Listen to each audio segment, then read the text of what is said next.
for me, how I do, my kind of analysis is, so for example, if you're buying a $150,000 house, so I would go in and I would do mortgage calculator. So this is how, we do like very, very simple, quick calculation. So for example, I would go in, you could go to any mortgage calculator. Let's say if I was buying a house for 150,000, or if I was selling a house for 150,000, somebody came in and put 3.5% down, which is, that house would qualify for an FHA.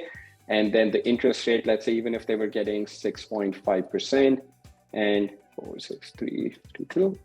So this is what their mortgage payment would be, $1,079. So the way we do our analysis is, for us, if we were renting a house that was worth about $150,000, it would not rent for less than $1,500 minimum. So somebody who's looking to buy a house versus, looking to rent a house, that's how, most of the people would do their, analysis.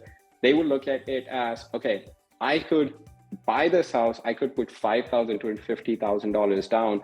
I could buy this house and be locked in on a monthly mortgage of $1,079.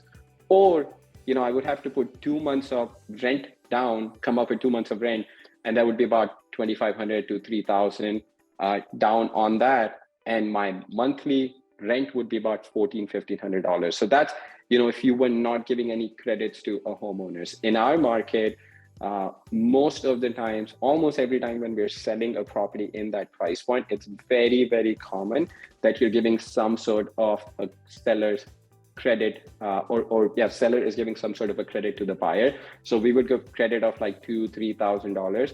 So instead of actually coming out of pocket with $5,000 to $50,000, a lot of time they will be coming out of pocket with like $2,000 or $3,000. So almost the same amount. In some cases, less amount of money would be needed to buy a house than for them to actually rent a house. So I would definitely look into this. Again, you can go to any mortgage calculator, but if you're not doing that, I would definitely do this analysis just so that you have an idea. If I'm selling this house, how much would somebody's mortgage payment would be versus if I'm renting this house. So let's say if, in my market, if I go to $250,000 house, first of all, they'll have to come up with more money out of pocket. Let's say they come up with, 5%.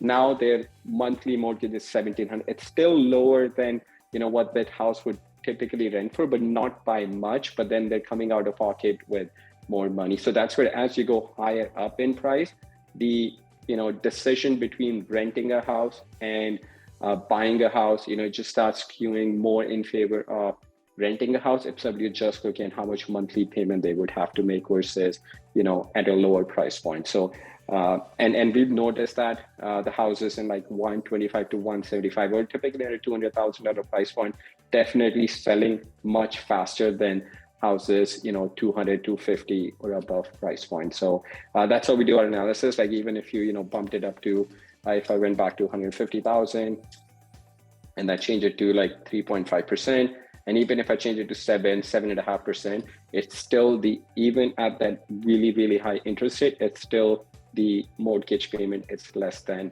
what somebody would pay to rent a house. So